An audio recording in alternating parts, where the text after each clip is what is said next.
I see that 2 viewers are waiting. Is it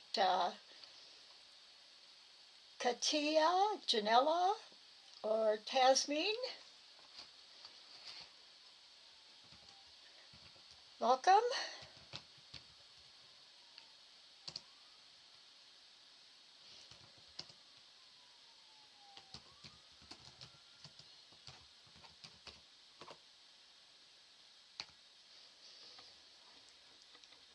I hope you've had a good week. Well, actually, since it's only been a few days since we saw each other. Oh, it's Anna. Hi, Anna.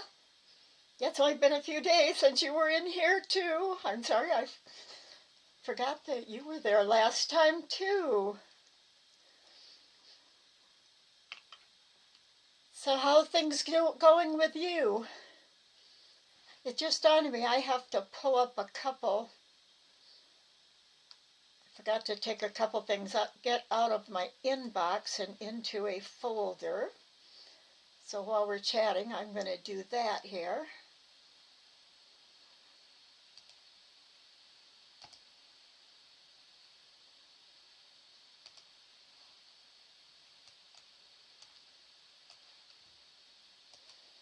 Having trouble getting it to come up and stay up. Okay. 4 days of tatting bliss. I haven't been tatting. I took Friday and Saturday total off, and then I played a little bit in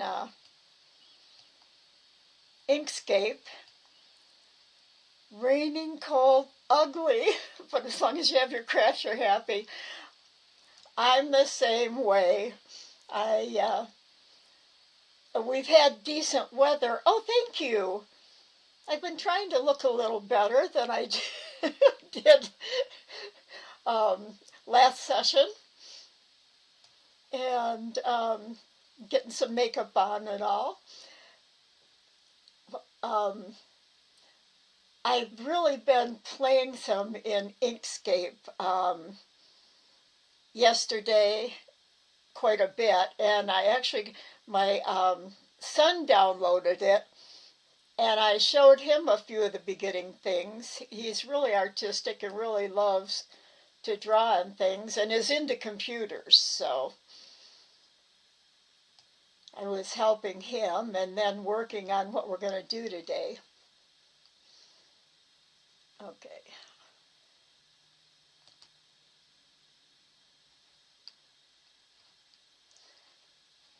Let's see what I want to do with this. I want to save it.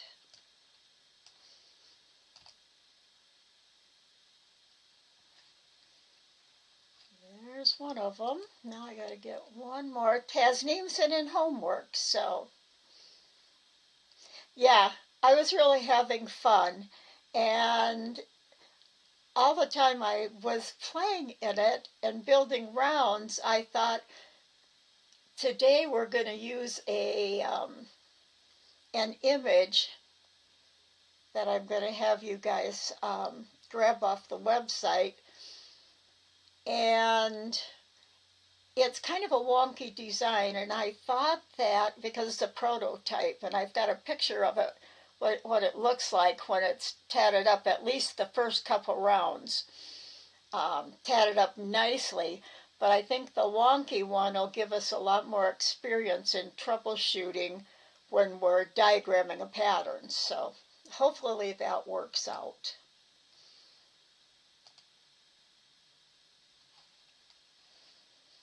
So I've got one more of her pictures. She sent in 3 homework pictures.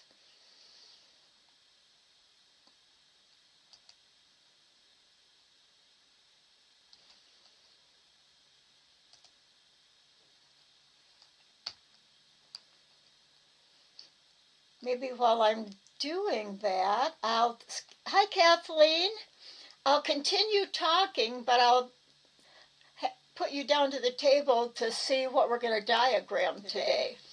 So you guys can look at that while I'm talking.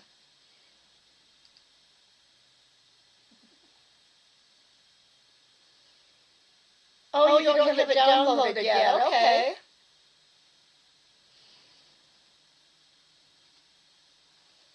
I'm going to go grab those files and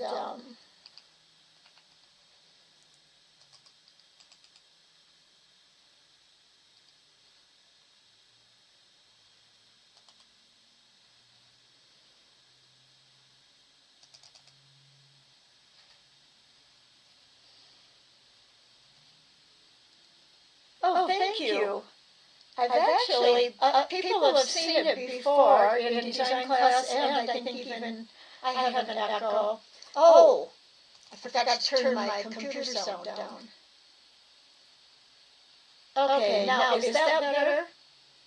I've got my table camera farther away from me today, so hope not to get an echo from that. But I think what you were hearing is actually my computer sound that I forgot to turn down. You think the down shot is? Probably. Well, I'll go back to my face in a minute. Hi, Katia.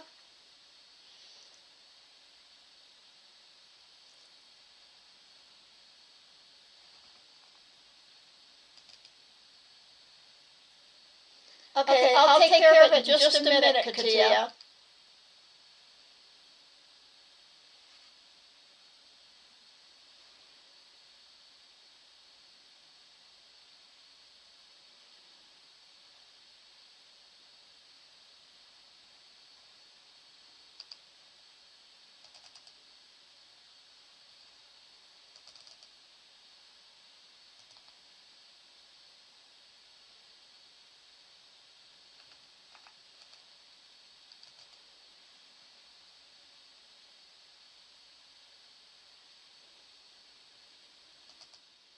All right, I'll put my face back up here, and hopefully that stops the echo.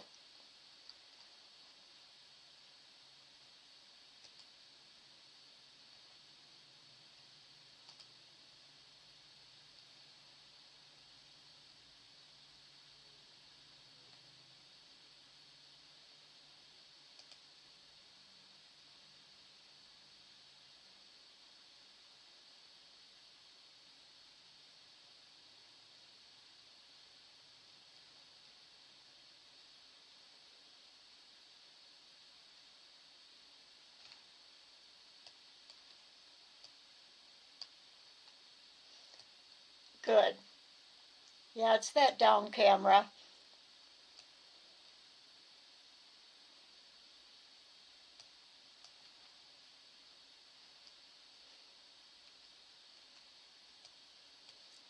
Give me just a minute more here while I'm getting the 3 files that I forgot to get into my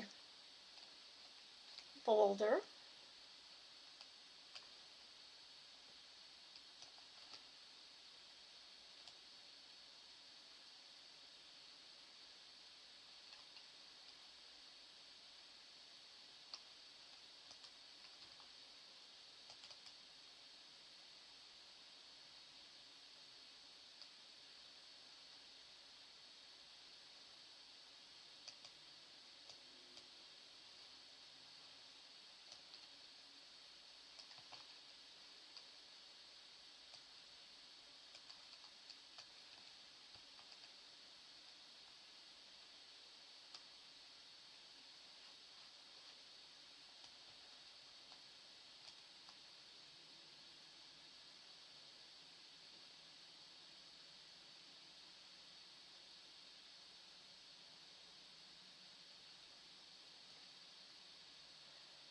Yeah, I gotta see how I can mute that camera.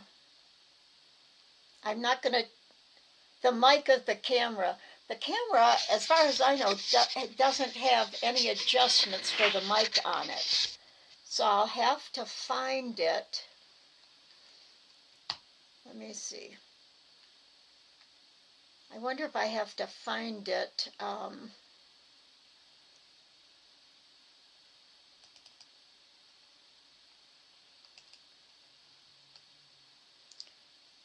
In my settings or something.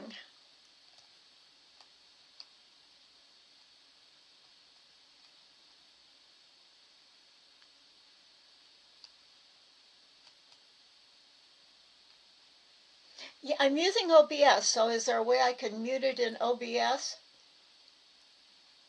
I've just got to find it first.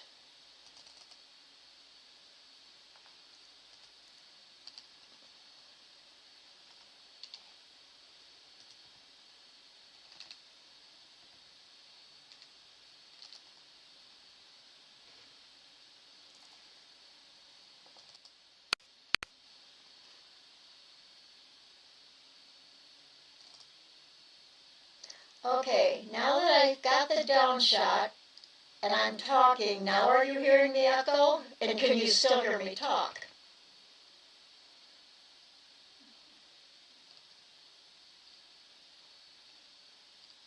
Hi, Dwayne.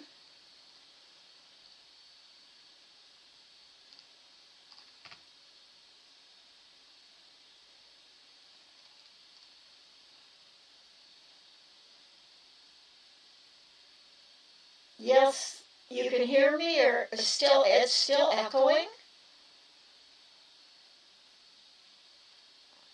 Hmm.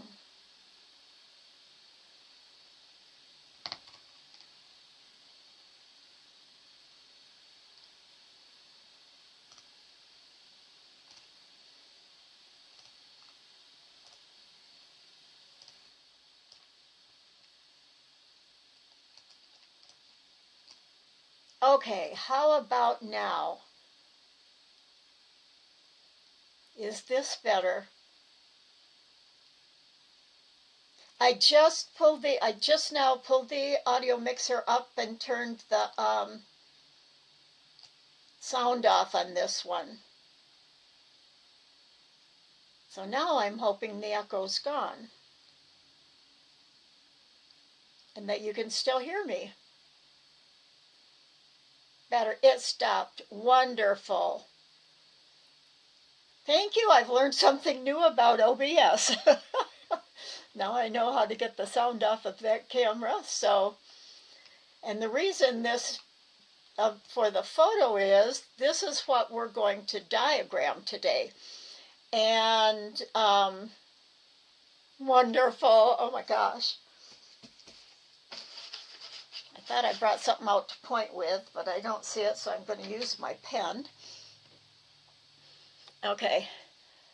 This is a prototype, and it's really wonky all around. I was trying different ends on it. Oops, I'm moving it a little. I guess I got to pick my pen up. You can see this right here. It does have a, I don't even know if I can get it to lay flat. It does have like a clover on the end of it. But each of these sections here, this one and the next one, I use different stitch counts in each of them. There's one, is it, let's see, that one right there, you can see that chain isn't even pointed like these two middle chains are.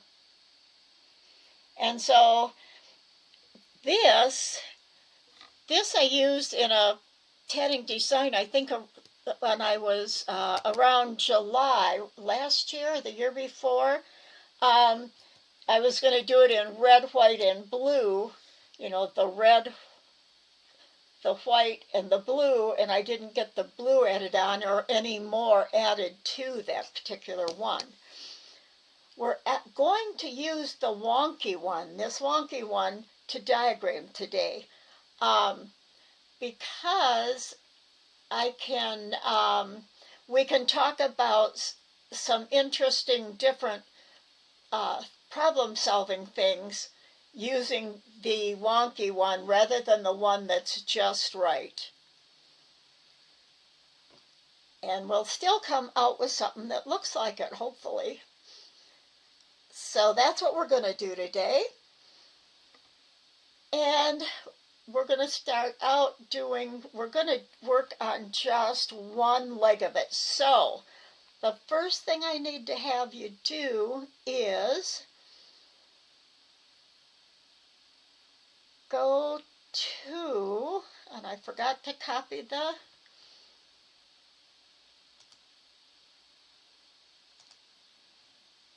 the link. Let me go to the website. I need to get a link for you guys to get a diagram from, or an image from.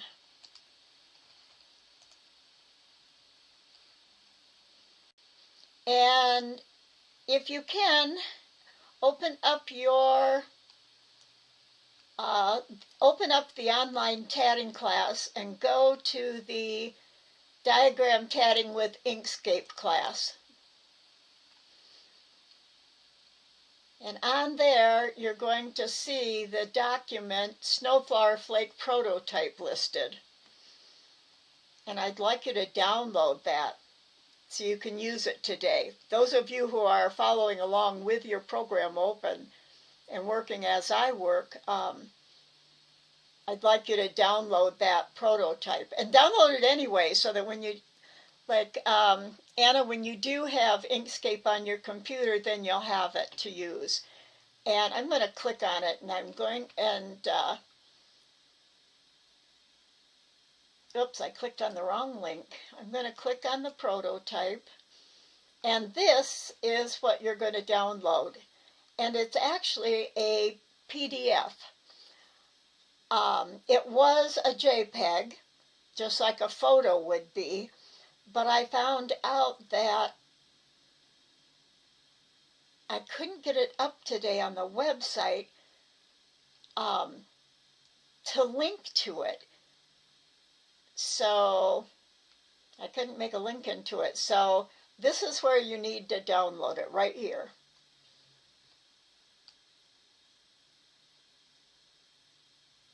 No Joy?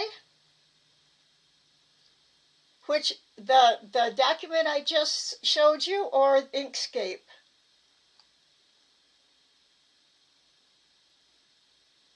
I hope this should download. Yeah, it opened up for me, so it should download, so it should for you too.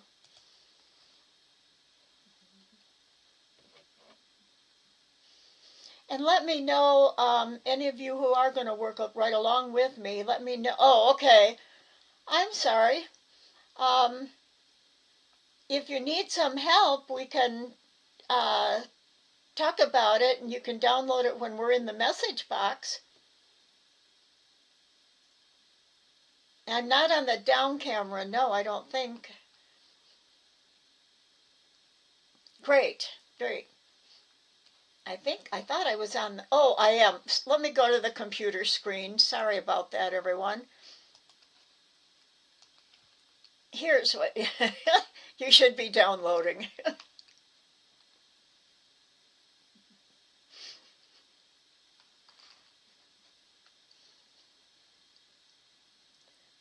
Okay, now before we actually get to doing that, I see Tasneem's not here today, but she sent in 3 homework samples, and I'm going to pop them up on my screen here.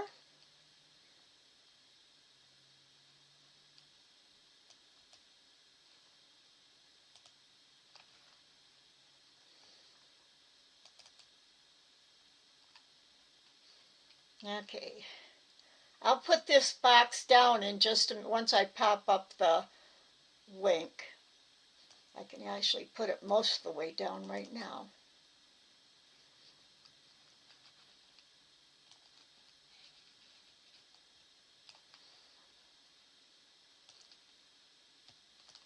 This was her sample that she did, the different kinds of pointed curves, and I think pointed chains, and some of them she didn't like.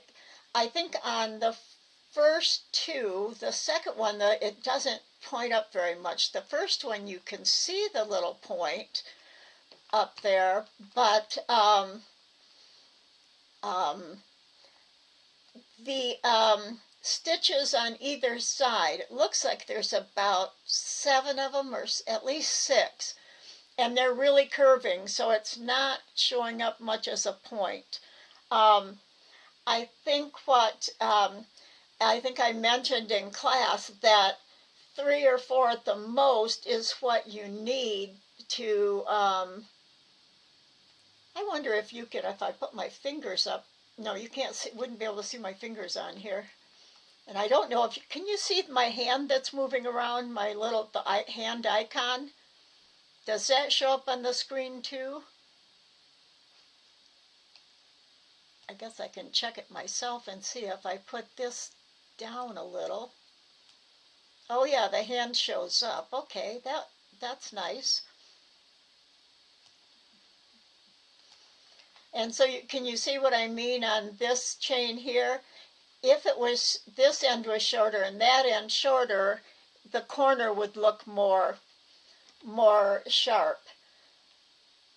Now, this one is a dual cap. This still is curved because of the number of chains she's using. Now this one, she's used I see if I can, I might have to, anyway, no, a single shuttle mock, what'd she say it was?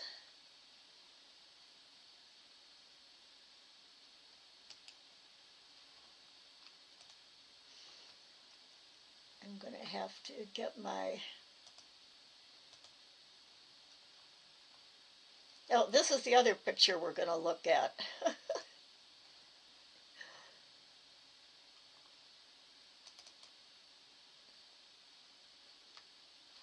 That's not the one. You can see my, oh good, I changed it to purple, and but that's not,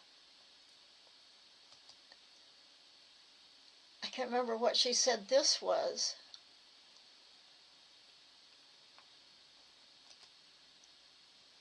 It's something on YouTube. Oh, it's a new bear. She wanted me to see it.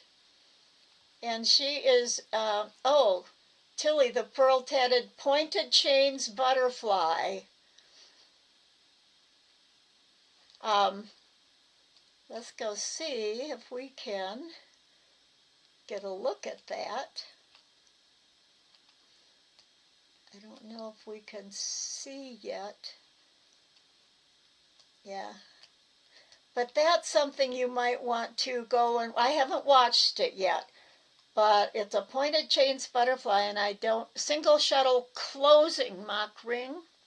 That sounds right.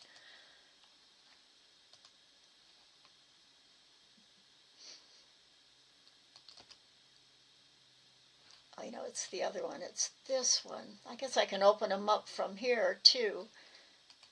Yeah, this is the one. And what'd she say?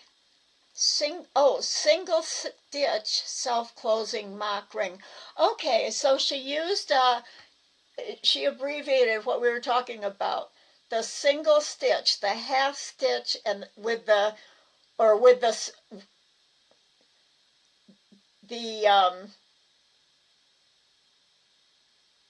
half stitch with the single stitch, only one DS self-closing mock ring. Remember last week, or on Thursday, we talked about the one, maybe it was 1DS, whatever it was, single stitch self-closing mock ring. We did that. Yeah. It's not single shuttle, it's single stitch, because of the way it's made. And it's probably best to review the regular Thursday afternoon tatting class from this past week. That's where we talked about how to do them.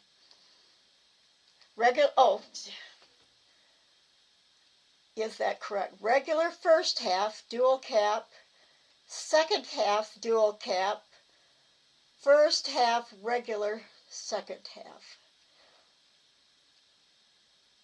So that's what she did, and she did it using the single stitch self-closing mock ring. I know you were just guessing, yeah, and that's what, yeah, that was my first choice too, a single shuttle.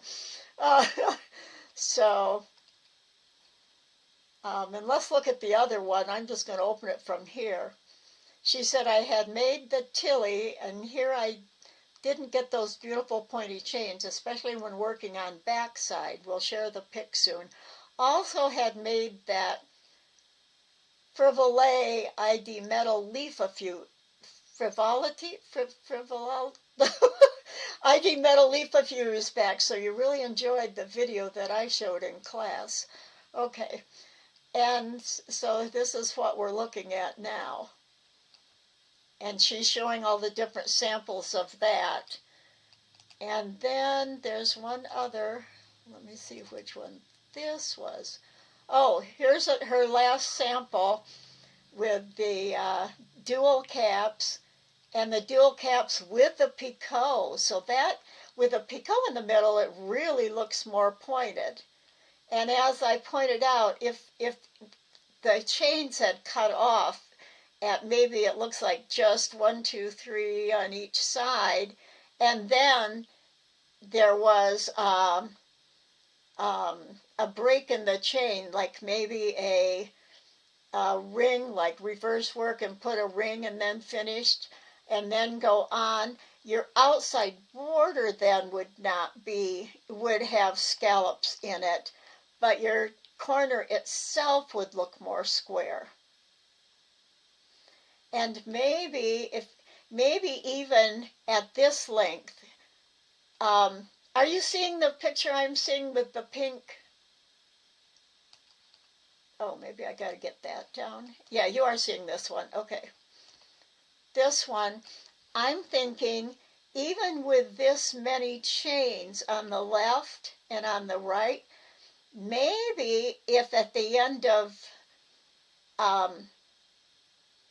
maybe at the beginning of this chain, what if there had been something from this point over to here, like maybe a big ring, and or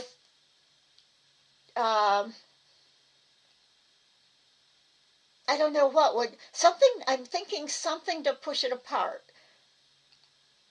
Like if it has a round before it, maybe something that would push these two ends farther apart, and the point might look pointier. I'm just taking guesses. It might not work at all, but she tights tat like I do, so her chains really curve. I do like the dual caps with the picot in it. It worked out really nicely. So that's another thing to think about. And this is what to do with these points. Start trying different things. Start trying coming in. Say you came in, instead of this direction, outward facing, what if your curve, if these double stitches faced inward, and then maybe you did a reverse your chain and do the tip from the front side or back side, and then reversed your work. So you'd reverse your work just to do the tip. I mean, depending upon the angle that you're coming in at. I don't know if I'm explaining that so it makes sense, but hopefully it'll get you thinking. So that's her wonderful homework that she turned in. I hope others start trying this. And what I've always told students is, don't be afraid if your work looks like this one. We're experimenting, we're practicing, we're learning, and so we're going to get wonky chains and even rings and everything when we're experimenting. And even when you're doing a prototype, because something's not working, you might want to try a different technique. When you're designing, things don't look super great in the beginning. And I hadn't even thought of showing this today, but for those of you who've never seen, I'm going to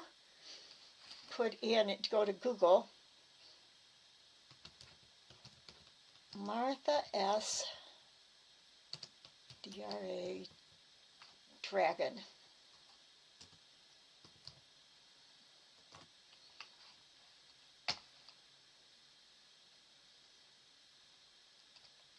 I want, I want,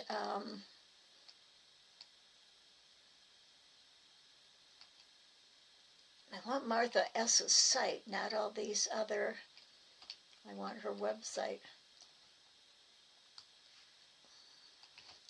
I can't remember the name of her website. No, I don't want Handy Hands. I want the Fantasy Dragon, yes. I'm just going to put in Martha S. Tatting. Go to her blog. That's where I want to be. And, oh, look what she's doing.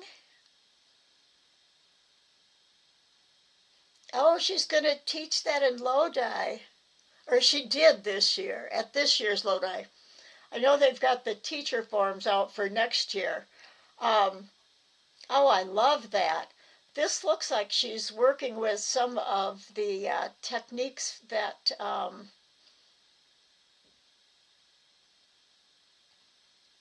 those look like either, oh, Maltese rings. Okay, those are Maltese rings in there. It's similar to the work that Randy House does with the shuttle he's the shuttle brother.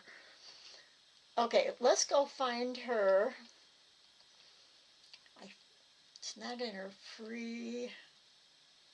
Can I search her site? Is there a search box here? Oh, it's not in her.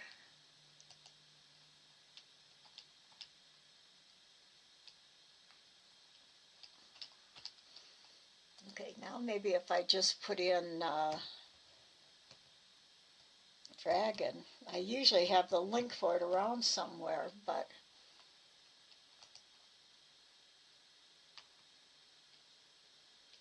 okay, this is what I want you to see. Take a look at this right here. If you didn't know I was talking about a dragon, what would you think this is? Would you even know what it is?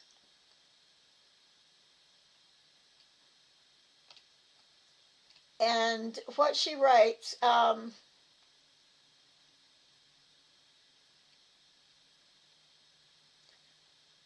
is that this dragon grew out of this right here. And she's got about 3 more images in here. A snake, yes, it does. It looks just like a snake with a long tongue. That's the interesting thing, is when you look back at all your tatting bits and pieces that please you have saved, save everybody. No, you wouldn't. I wouldn't either know it was going to become a dragon. But this is the way tatting design is. You start out with I call them pieces parts, you know, and if you save them, you might look at them a year later and say, oh, that would make a tail for an alligator, or, you know, things like that. Maybe it'd make a funny bunny ear for a cute bunny, a fantasy bunny. That just came to me right now, but look, couldn't it be a bunny ear? Make 2 of them. So that's how design works. And she came up with this dragon out of those 2 pieces. And you can see, it looks like, is that piece the one that, it looks like, it's shaped like the tail, but the tail actually has rings on the other side. But it looks like one side of the tail, the chain with just the top rings, and then she went back and put chains on the opposite side to come up with the tail. So yes, gorgeous, and it is so interesting to see her design style. I couldn't resist showing, for those of you who hadn't seen this, the start and the finish, what that looks like. And now I'm trying to think, what was I originally going to find? What was I looking for in the beginning? I lost my trail of thought when I go off on a, I'm off on a rabbit hole here to Martha's site. And I can't remember what I was looking for. So I know, I was just wanted to show you because of the fact that things can look good or they can look like nothing. Now hers looked neatly tatted, the one side of the tail. That was a beautiful piece, not a wonky one. But that's the way these kind of things work. So now that we've looked at homework and everything, I'm going to show you, I'm going to stay on the screen because I'm going to show you what we're going to be doing today. Whoops. I want to see your comments still. Let me see if I can just get this not to hook itself to something else, and let me use my plus key to zoom in. From the wonky piece of mine that you saw on my table, the top shows the first 3 steps of making this diagram, which I actually finished with the clover on each end. So this is the first, the center, the triangle-y look points, and this next round without the clovers is that middle of the red section on the medallion I showed you on my table. That was the red section. Well, this center, and then I just put this mark here where, I don't know, let me zoom in on that one.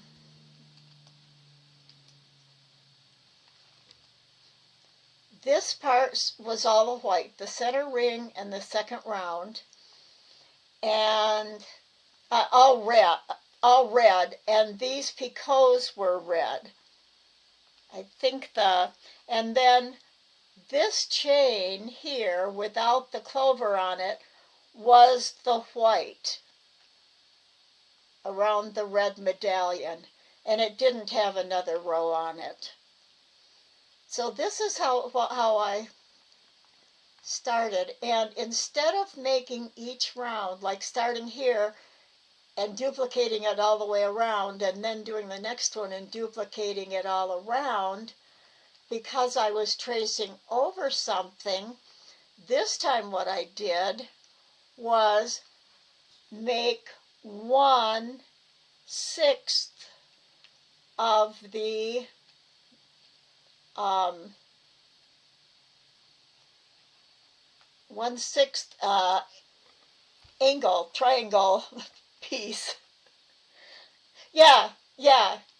I call it because it kind of looks like a flower in the middle, I called it the snowflower flake. And so the second time I did it, this was what I came out with, and it's not the same. And you can see when I traced over it, I didn't get these as pointed, and I ended up with a little different look. And we're going to go through, trying to find, I'm in the dark here trying to find my minus key. I'm going to use my zoom key. If I get my zoom key I just hit Z on my keyboard. The other thing I wanted to show you today was, because they've added on the icons, if I go to this left bar, it's nice that when I'm on the bar, my big purple arrow shows up. But with my mouse, I'm scrolling down, and here's the zoom tool way at the bottom. And that's why I rarely use the zoom tool that way. I I just simply, like say if I've got my selector tool, I just hit the letter Z on my keyboard and it changes to my zoom tool. Now, in order to zoom out, like it comes up automatically, zoom in. I want to hold my shift key down. Then it's a zoom back out. The other thing I'm going to show you too that I think I mentioned once but never actually, this Windows 11 is grabbing my window and wanting to minimize it. Okay, it's down on the lower right hand side, down below the scissors, the very last one over here says zoom page to fit the page. So that means you're going to see the whole page right in the middle. If I click on that, it's showing me the whole page centered in the window. And for the next couple of classes, these are some of the things I'm going to do is keep going over things we've talked about before and maybe adding something new into it, because in the beginning it's hard to take in too many things at once. And so the repetition is always good for us. And so that's that part of it. And so what we're going to do is this beginning part and do this manually. Then I'm going to show you this one right here. I know the other thing. Let me get back in. This little design came out of this design too. But what I had done is I grabbed, see how here's my triangle right there? Well, it's not quite a triangle because it's got the curve of the circle at the bottom. I just, with my node tool, grabbed and let me zoom in real big on this. Okay, what I did with my node tool is I just grabbed this and pulled it in, and this and pulled it in. Now, these were, come on, move in. Then I'd have to work to get it to match the other one with the handles a little bit. But this is starting to be an entirely different looking design. Now, this almost looks like it could look like a heart in between the outer. So one pattern, and once you start diagramming, you can change it into so many different things. Another thing I want to show you is that this one, I actually worked on a different page. Let me see if I can. It was this one.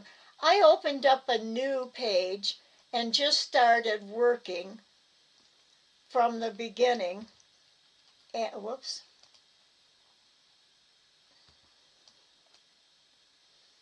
And I made this. And then I thought I wanted on the page with the others. So another way you can get something that you've already done in Inkscape into another Inkscape document, all I have to do is select it, copy it, go back to this document, and that's how I got it into this document. I'm going to back it out so we can see where the copy goes. Oh, I need my selector tool in order to even paste. And look, there it is in this document now. So like on this document, I've got all of these on there. So if I wanted to continue, like say this one, on another page or in a new document so I can work on it all by itself, all I have to do, select it, copy it, and paste it into a new Inkscape document. Now this I built, and if I don't know if we'll have time today. We may have to do this next week. Or we can have fun and do this week and go through the steps of this the following week with the image. Let me show you how. Let me show you how I got this image in and how I started working. So we're going to do that first.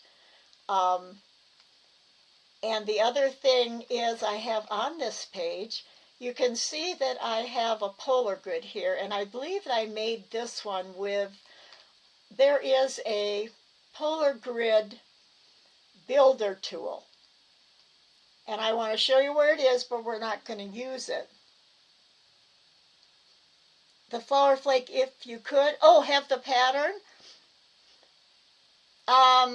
Yeah, I know I've got it typed out. I don't know if I have it on, and I think I have it on an individual page, just the red and white part of it, because I think I gave it out before.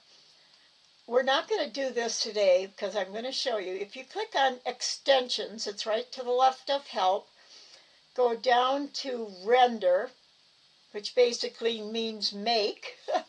We're going to go down to grid. And I'm going to go over, a Cartesian grid is just your little like grid paper, little 1/4 inch squares or whatever size squares. I'm going to go down to polar grid and click on it. And you get this box, which you can see has a lot of information you put in. You've got circular divisions and angular divisions and all, and then you can apply it and come up with automatically with this grid. But I'm going to show you the easy way to make it by hand. And I'm going to take that right off the page and really zoom in now on one other thing on this page that you can't see unless we're way zoomed in.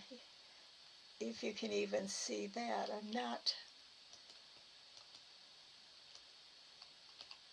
I wonder if I've got it turned off. Let me open up a layer and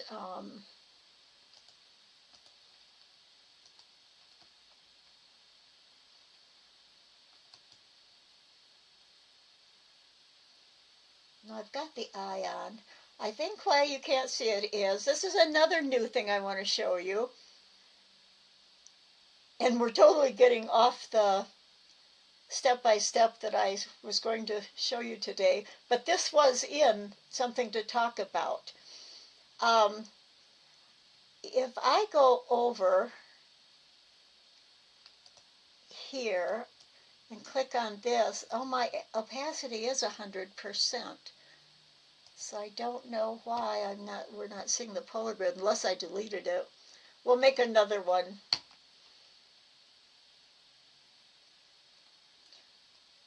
So what we're going to do is, this is the image that I've opened up and that I have in the document. Now all you're going to do to get that image in, I'm going to delete this one.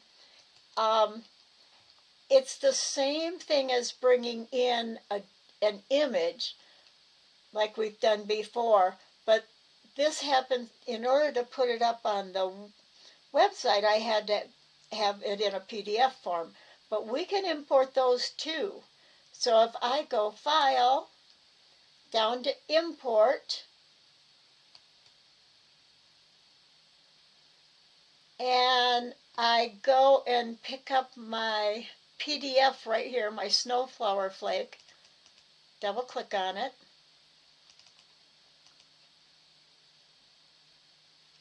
Okay, this box is a little different because it's a PDF than the box we get when we import an image. But we're going to do the same thing. We're going to leave everything the way it is and just say, okay, we're not going to change anything. Now it pasted up here. Now I have the image in here that we can trace over. And I'm going to clear off the page of everything.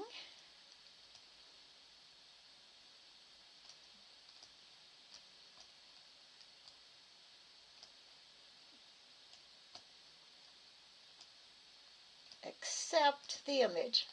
Put it right in the middle. Okay, so this is our image we're going to copy. I'm going to zoom in on it.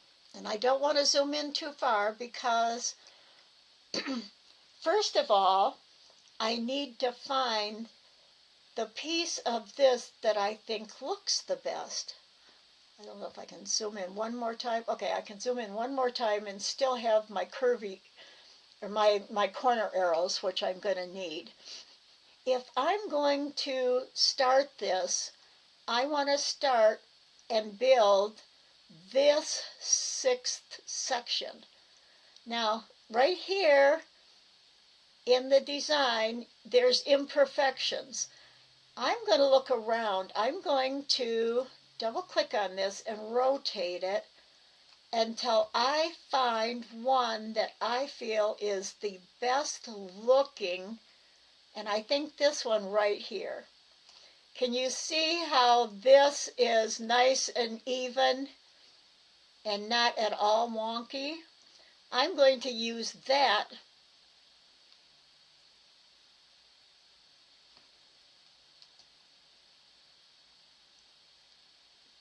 I'm amazing as I share the tool. Hi, Jackie. Oh, thank you. I'm hoping that I'm doing well so that everybody can start, doing it yourself. So I'm going to work on this one now. To start my design, first of all, I want to make sure this is as straight up and down as I can get it. And so I'm going to bring a ruler guide over to what I think looks like the center. Now I'm going to, sometimes the ruler lines disappear. And the other thing, can you see how you can see the ruler lines on top, but once it gets in this blue area and over the top, you can't really see it? Well, that's why we're going to go to our, and I have a lot of stuff in here, but my first layer that I made is I want for my image layer. And if you look, you see my image layer. I've got my image selected, and it's this layer right here, this top blue one. I'm going to drag that layer down to the bottom. Why won't it drag? Oh, there it went part way. Oh, I guess I got to drag it down to the whole bottom of the everything. Now my image is at the very first layer.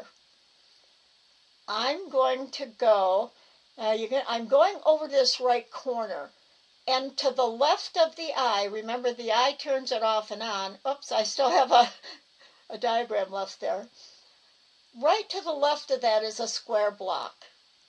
Now notice when I hover over it, it says normal, blend mode,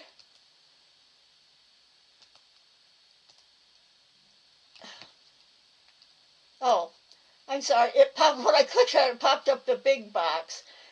And opacity is up at the top.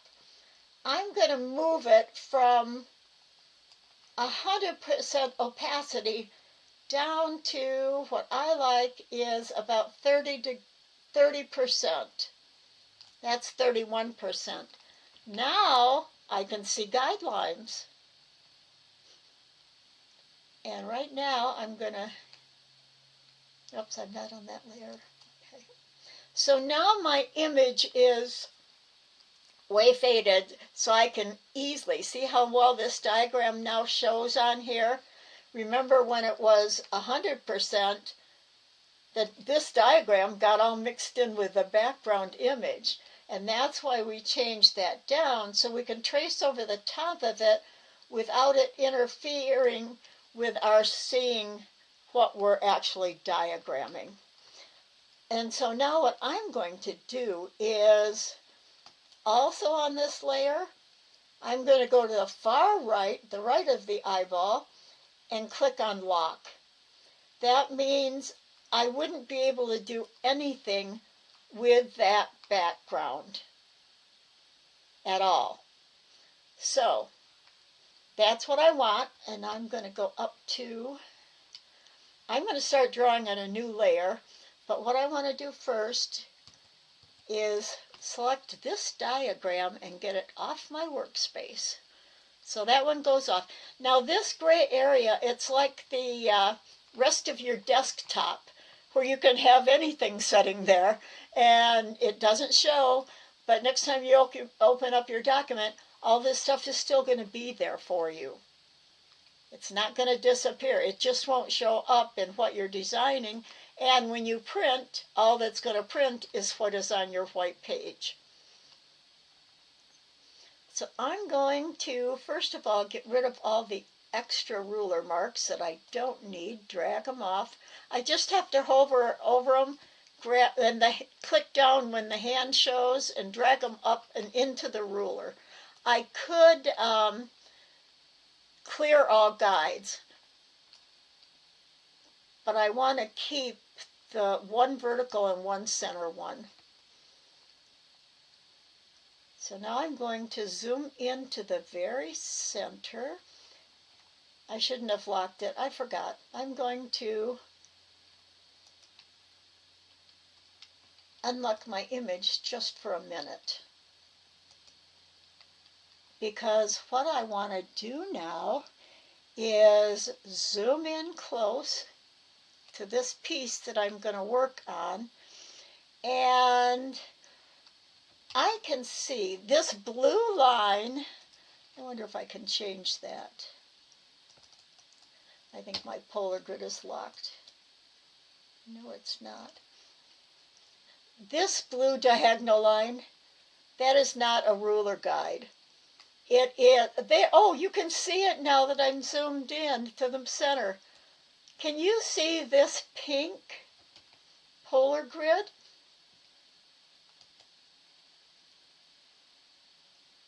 The opacity is 100%. I guess I just made the lines light pink. Can you see that dashed line polar grid there? That's one I made by hand, I think. But anyway, we don't want it right now. Okay, we don't want it right now because I want to draw a new one. So I'm going to click on that and not show it. So the first thing I want to do, and I unlocked my image because I want to bring this mark down just so I have a cross mark.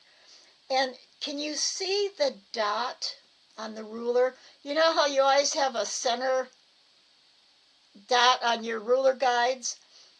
That's what I'm going to use to work around, and I'm going to drag my horizontal one down to cross right over the center. So I've got, actually this had a center on it too, but I'm not going to worry about that one.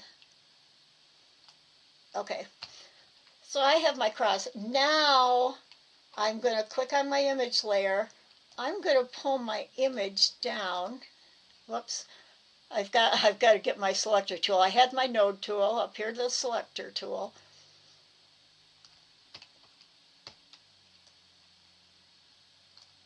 Where did my cross go? Oh, and remember, if you can't get it to go right where you want it, it might go, if it might be because you have snap-on, but I might be able to get, I don't know if I can get an image to snap. I don't think so. I'm going up to the upper right-hand corner to our little sideways magnet up here.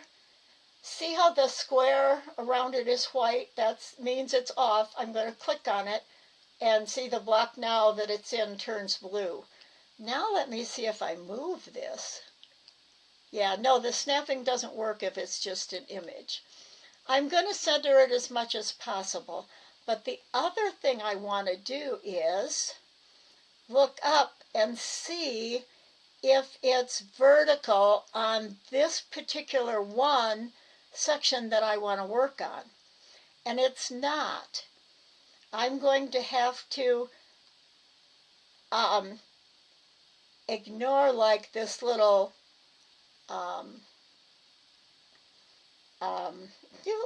picot here. I'm going to back out a little because what I'm going to need to do is use my rotate. So if I click on it twice, I want to have it rotated just a tad more.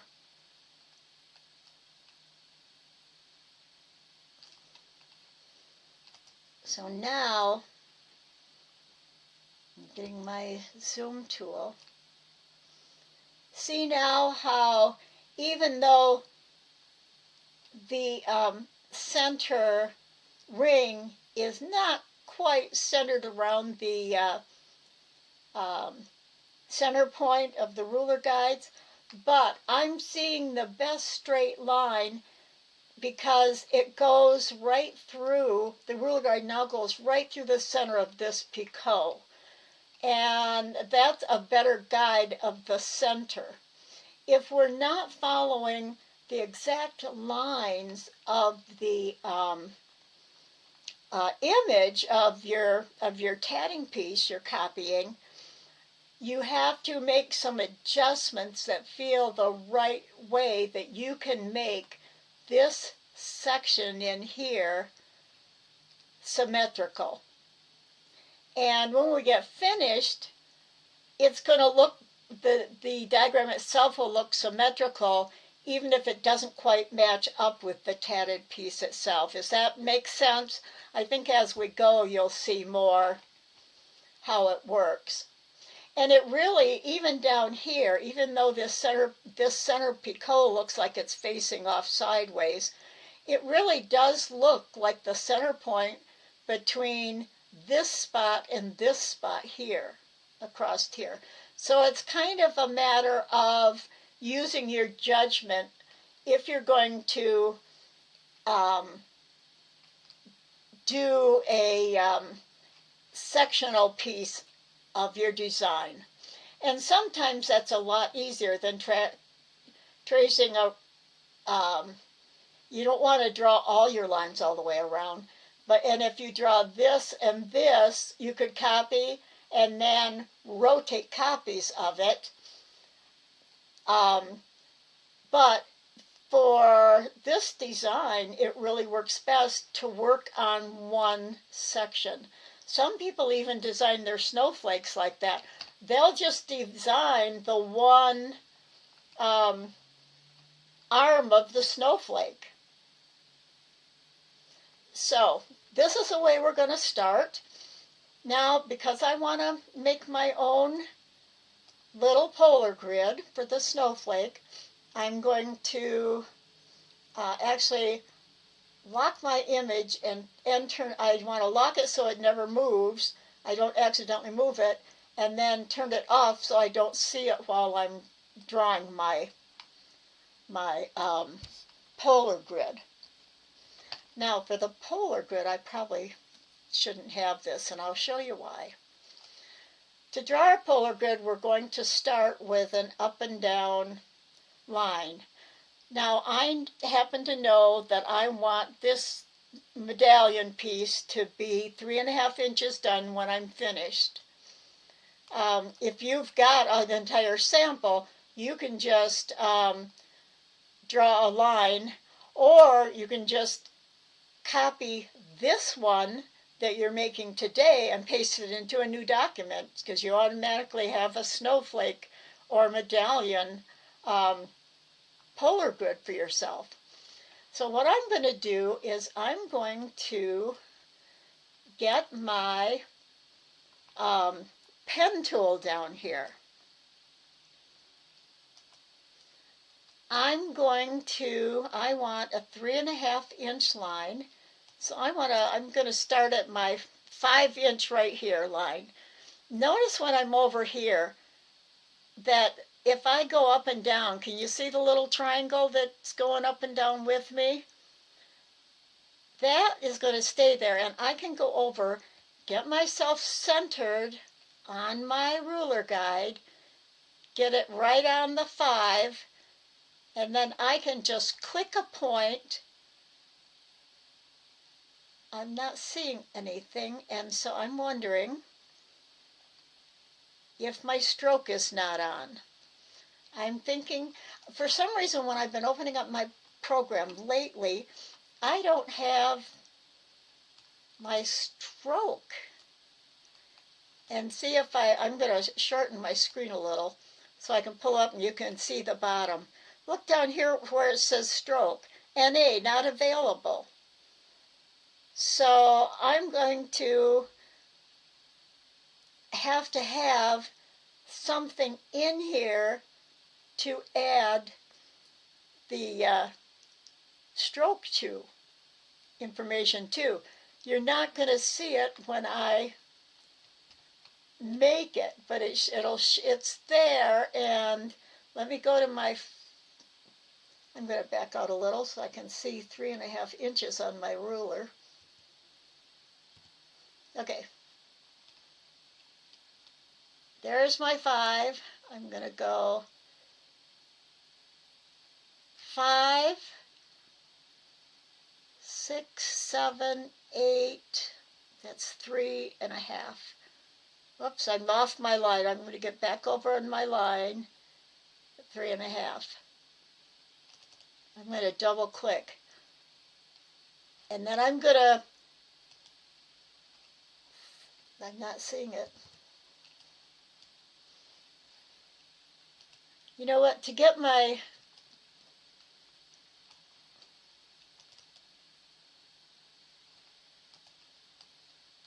you know what? I'm down here on this layer. For this drawing, I'm going to make a brand new layer. Here's my layer. You can see I'm on my layers palette. I'm going to click this is, you have the same issue. Yes, it can be a pain. Okay, so what I'm going to do is I'm going to add a layer.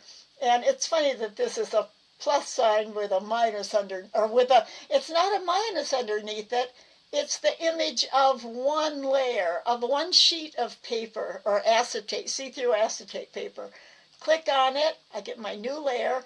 I'm going to call it Class Sample. And then I'm going to click Add, or I can hit the Enter key. Where's my class sample? Oh, it went way at the bottom. All right, we're going to pull it way up the top. Sometimes you have to wiggle it around to get it to move up. There is a way I'll show you that when I get up here. Okay, I'm going to drop it right up. That wants to go on layer 1. Maybe that's because I don't know. It's going under as a sub-layer under layer 1. See, if I close layer 1, it disappears. And I can use it that way. That's okay with me. Another way you can move layers is, let's see if it's these little, nope, those color highlight. Here it is. Okay, I did a right click.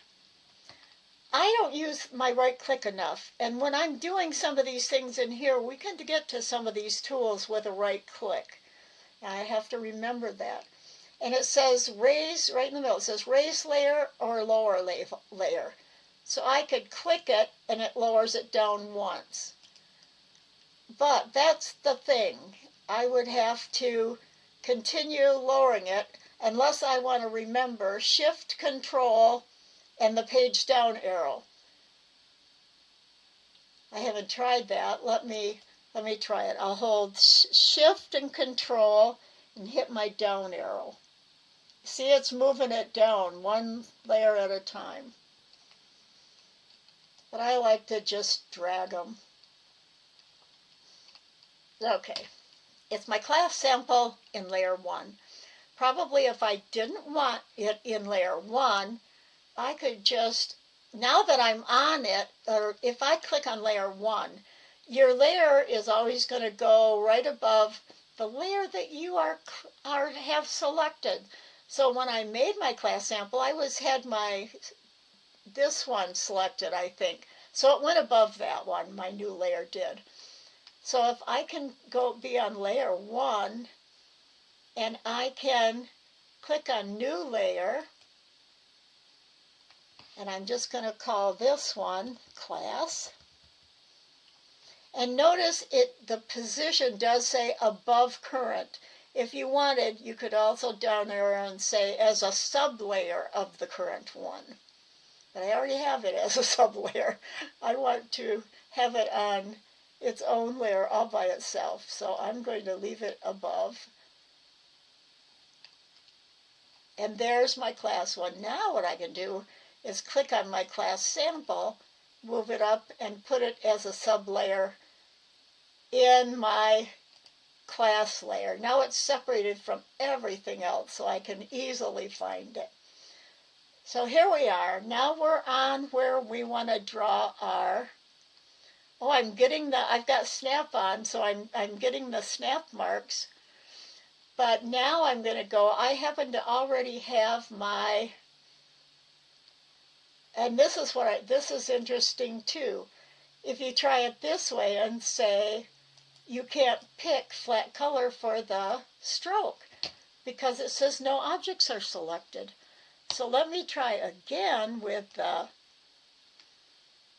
line tool and see if I can get a,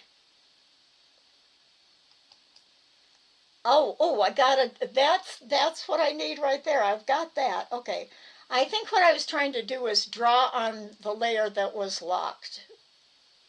Or the opacity was so low I couldn't see that I was drawing a line. I don't have to click and drag always. I can click here and I can move down the page. I can even use my scroll bar to move down and go down to 8.5. Double click. There's my line. Now let's see if I deselect it. Yeah, you can see the line. Now what I'm going to do with it though is select it. And notice how big it is, but it's not centered on my line.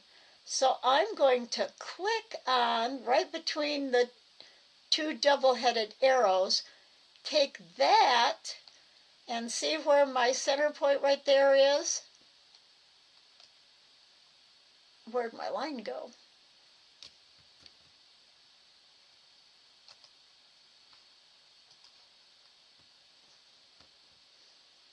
I lost my line. I may have to back out a little. This is where it's going to help to have the vertical there so I can really see where the center is. Because what I want to do is select my line, go grab the line between the double arrows and move that point right up to the center. Now I know that my line itself is centered. Hold on a second, I just gotta get rid of this call. There it goes, okay. So now that I move it. Okay. I'm going to drop it right there. Now it's centered. It's over the top of my line, my ruler guide, and it's the same length top and bottom because I centered it. Now from here on, this is going to be quite easy. We're going to select it. We're going to double click on it to rotate it. I'm going to make a duplicate. I could do Control D on my keyboard, or remember, do the duplicate under Edit. So it's duplicated, and I can grab my rotate handle. Now, in order to really have it, I have my snap on, which is what I want. I also want to hold down the Control key, because as I move, I can really see it popping every 15 degrees. So there's 15 and there's 30, and I know that's what I want. So now I'm not going to let go of anything. I'm just going to hit, I've got my pinky on my Control key. With my index finger, I'm just going to hit the space bar. Oops, I got to get my arrow back. I've got to get on the curved arrow again. There, it dropped it. I didn't hit the space bar hard enough. Drag it to clicks, because I've still got the decal down. Space bar again. That places a copy wherever it is at that time. Like right now it's on the vertical line. I'm going to hit the space bar and it places a copy right there. I just go around, do that. There's my polar grid. I've got 6 wide sections. And so a wide V section is the 6th, and because we've got 6 angles on each side, so we've got 12 altogether, which makes this a 1/6 of a wedge that's a 1/6. Each small one is the wedge of a 1/6. Now, why I want that instead of just having 6 faces is because we're going to be drawing between this line and this line. We're going to be drawing between the large V. But sometimes we're going to want, some of our diagram is going to have, pieces are going to have to be centered. So we want a center line in between. Something I could do to make my grid a little different. And at this point, I'm going to get rid of the ruler guides so you can see what I'm doing. We might, oh, it's after 2. This lesson is going to be parts. This is part 1. Okay. So now, if I select on this one, just this one up and down one, and I'm going to try combining every other one and see if it works. I think it should. Then I'll skip one, click on this one, click and skip on, let's see. I clicked on that one. I guess I gotta, maybe it's this one. Well, we'll see what we get. I've got 2 lines selected. I'm going to go to my stroke style. I'm going to go to dashes and pick one down here, like this one right down here, because it's got nice spacing in between it. And it did 2 lines at the same time. And so my 3rd line I should do is this one. And I'll do the same thing. Dashes. Now my major 1, 2, 3, 4, 5, 6, my major angles are the solid lines. My in-between ones are the dashed lines. So when I'm drawing, I know that my design is going to fit this entire wide V, and this is the middle line. And I'm just going to draw one thing to show you, and I'm going to pull up the image and just draw one little piece of it. I'm going to open the eye.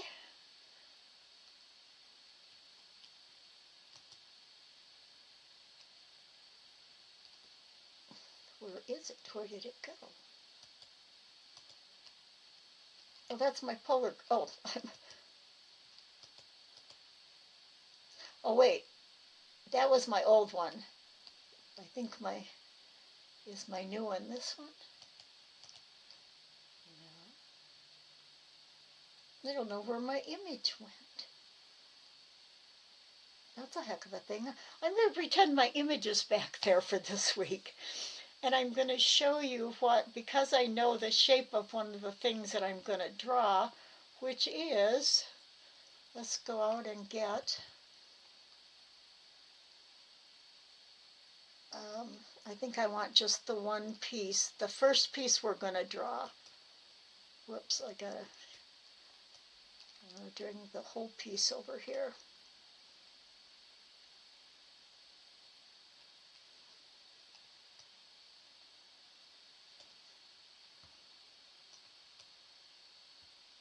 Okay, I'm going to have to, can you see how it's not grouped, and that's why I had to select the whole thing?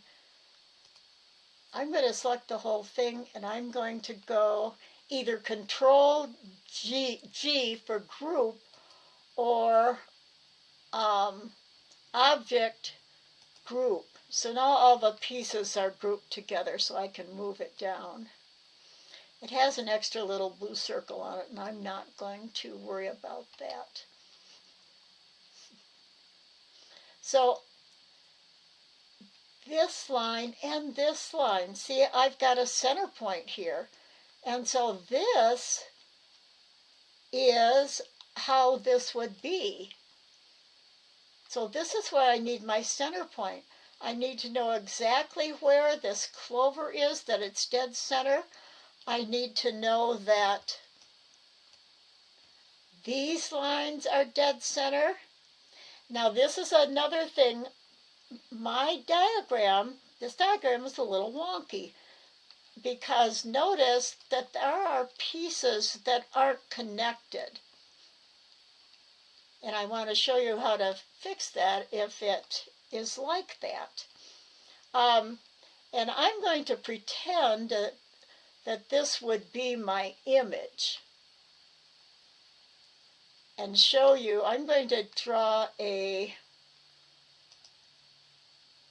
no, I don't want anything, I forgot to deselect. I'm going to Control Z to go backwards.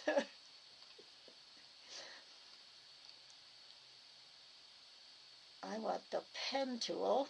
I don't want anything at all selected, so let's make sure. Okay, my pen tool. And say I want to draw this piece.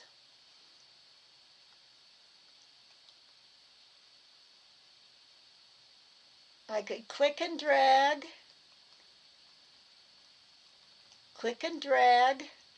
and then up at the top I can click and drag right on the center line, and it's snapping me right to that. And then I could down the other side. But let me show you something. It's like making any chain. I'm going to undo that.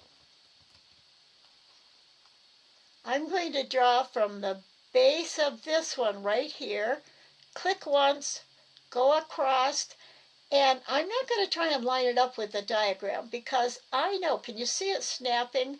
When I'm exactly vertical, I know that that end point is right there. Oops, I still have a dashed line. I'm going to turn the line. Whoops. I'm going to turn the line solid. This top left one is solid. I'm also going to control click on red. Oops, I have to have that line selected. Okay, it's selected. I'm gonna shift click on red, so I have a red line. I'm gonna take my node tool. I don't even need a center node because I know this is the center.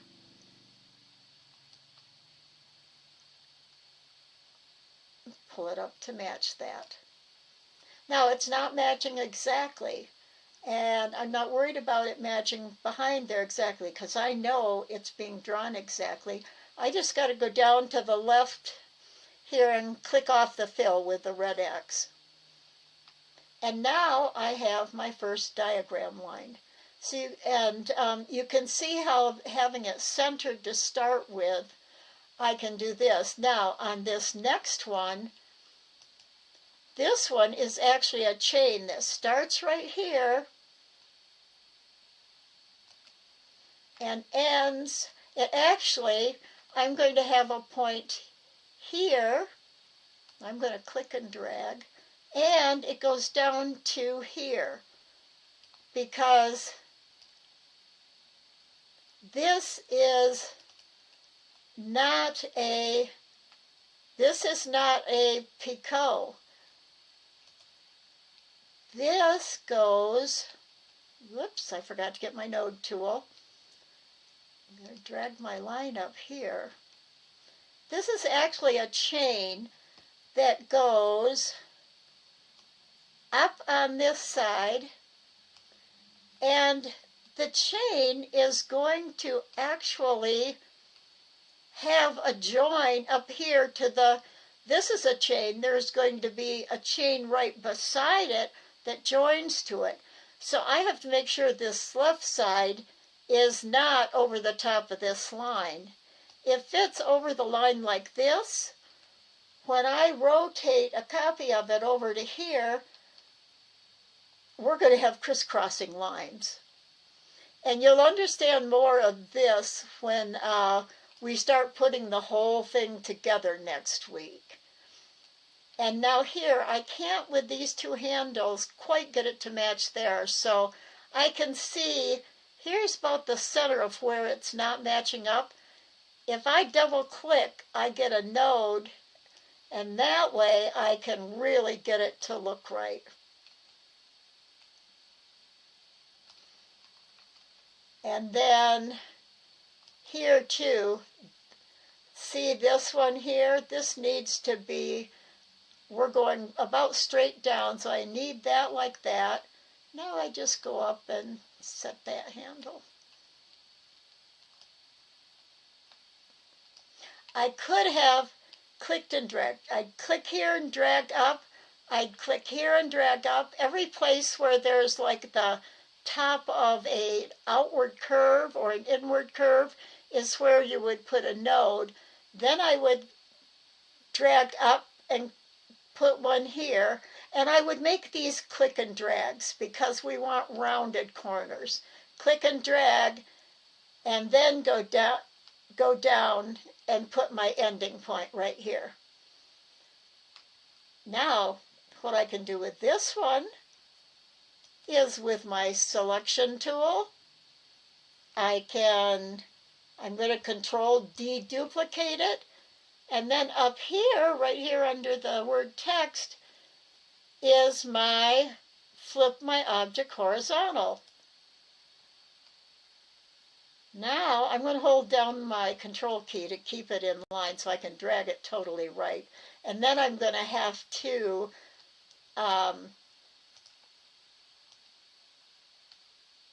fix the angle a bit.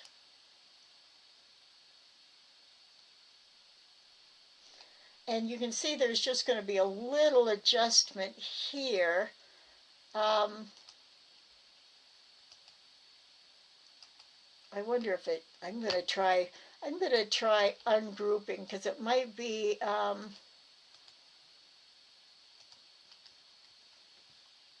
might be that I want to get a hold of just this little one.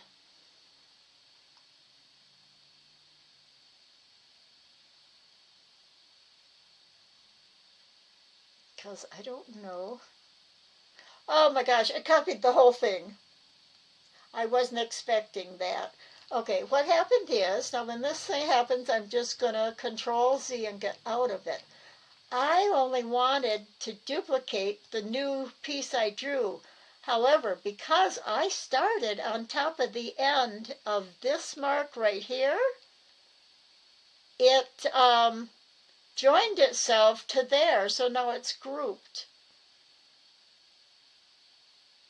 And I think maybe this is a good point to stop, because this is going to get into something new we haven't done before too.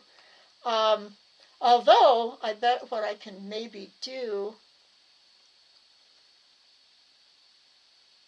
no, I'm going to have to split it. I'll quick show you. I'm going to use my node tool on here. I'm going to click on this bottom node, and hopefully if I go up, oh, and I'm going to click on this node on the right too, because it looked like it joined there too, I think.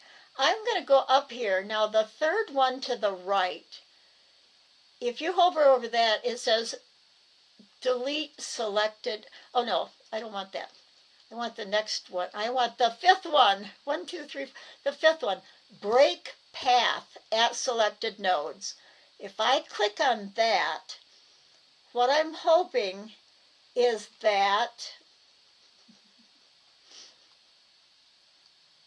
oh, and I should have just deleted that side too.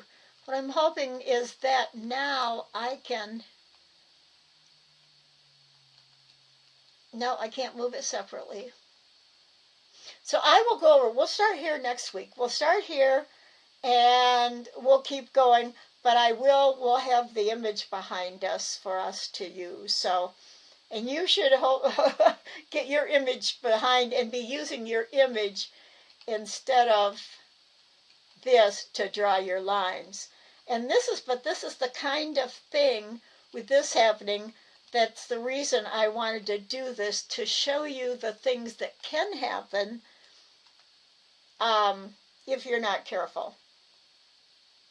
And it usually happens when you're doing something like working in a big V and building up rather than putting your things all around.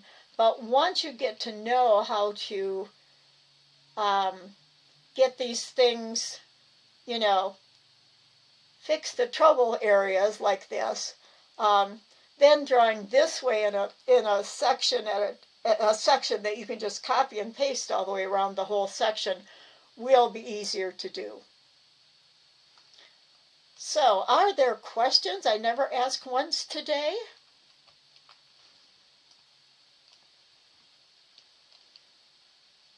And at least I hope I helped you out, Katia, with the stroke disappearing. It's just those things that it's hard to remember everything. And if your program opens up and something's a little different, it's like, okay, now what do I do? But you do get faster even on the kind of troubleshooting once you're really familiar with where things are and the different things you can always try. Oh, great, great, because, and this is what I want you to do, is do the designing too for homework. Use that image. See if you can redo this. Now, it was a lot because we did our own polar grid and all, and I am working on, not that and not that. Let me just open up Word and see it, or let me see if I've got what I want in here. Because I want to show you.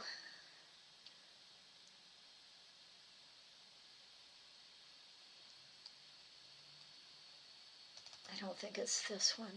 No. I have been starting, as I've been doing this, I got partway through and then I stopped because it was taking too long. But as I go, I've been making just a short list of phrases like um,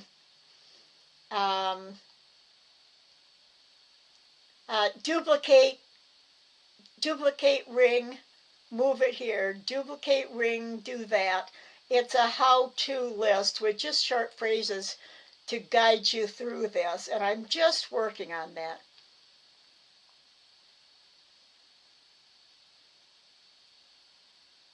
Yeah, there's a lot of information, and it seems like sometimes it goes together and has to be said at the same time, and then it has to be repeated. So I'll keep saying the same things over again until, you know, you guys who are in this starting group feel like you're really um, remembering things, because it's a lot to remember at one time, and I still forget. So anyway, that's it for today, and I'm glad you enjoyed it, and I'll see you next time. Bye-bye. Next Monday afternoon for me. Afternoon for me. I'm not sure what time of day for you. So bye-bye.